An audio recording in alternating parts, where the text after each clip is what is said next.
I'm Liz Solberg, and I am actually the Natural Resources Coordinator for the Indiana State League, but I come to you today as one of the tri-chairs of our local environmental committee with the League of Women Voters of Greater Lafayette, and we can punch that, I guess, here. And there, yeah, it's up there. You can see that. And as I say, of course, this is from Indiana. I come to you from the Wabash River watershed, spanning much of our state and parts of Illinois and Ohio.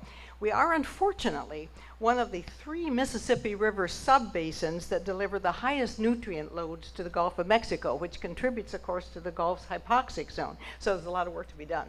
Now, let me start with a little history. Let's see, using our local positions on the Wabash River corridor done decades ago, as well as our national positions, the League works hard to promote water quality and environmentally sustainable development. Now, if you are visiting Purdue University in West Lafayette, you can take this pedestrian bridge across the Wabash River into the city of Lafayette. On both sides of the river, there are lovely trails with ambitious plans to make the whole area an even more vibrant destination of choice. However, 4 decades ago, there were open garbage dumps along these banks of the Wabash River.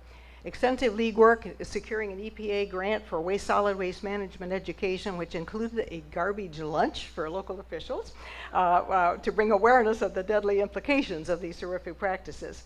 Elected officials as well as the public was also very blind to the effects of non-point sources of water pollution, and another EPA grant brought statewide attention to this problem.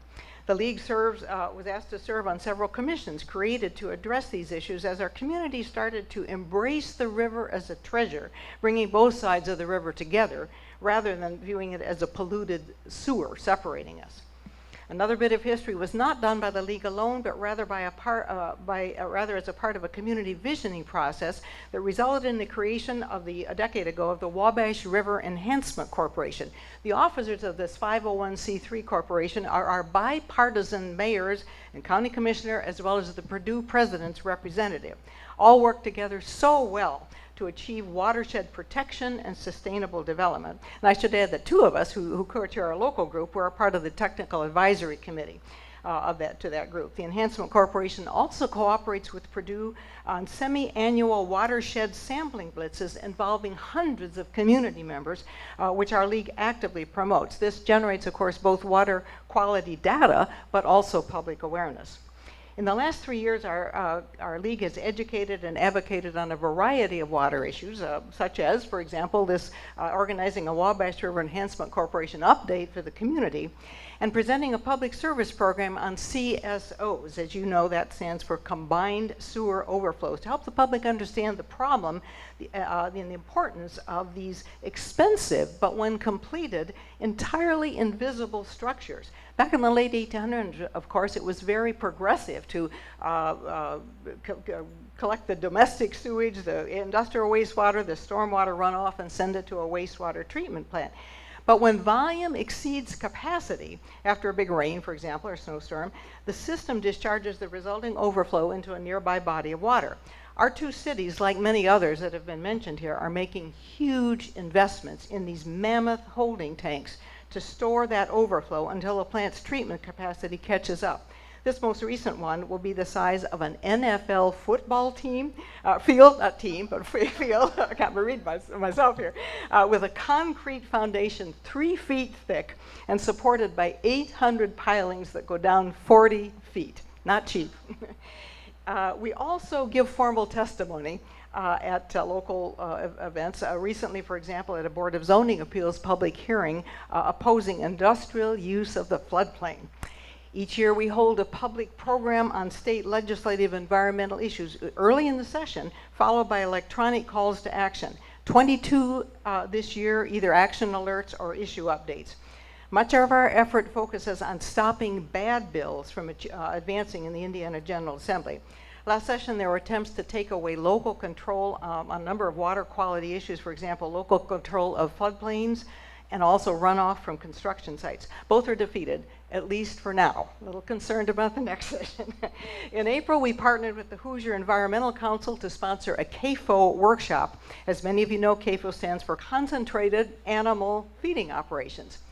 81% of assessed stream miles in Indiana are polluted with unsafe concentrations of pathogens, much of which are attributed to CAFOs.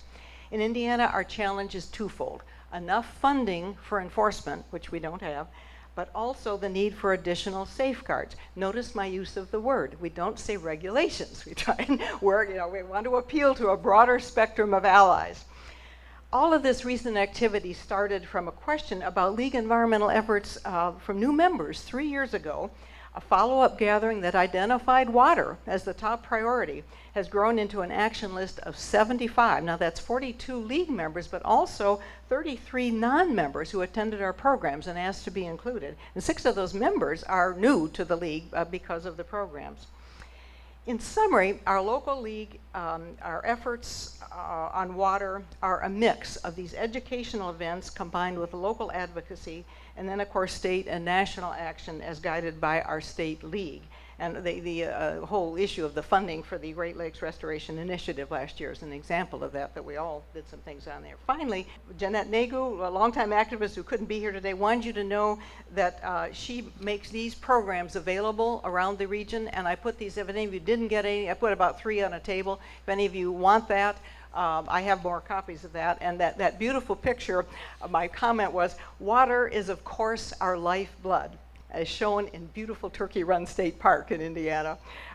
Thanks to all for this opportunity to share our ideas about water.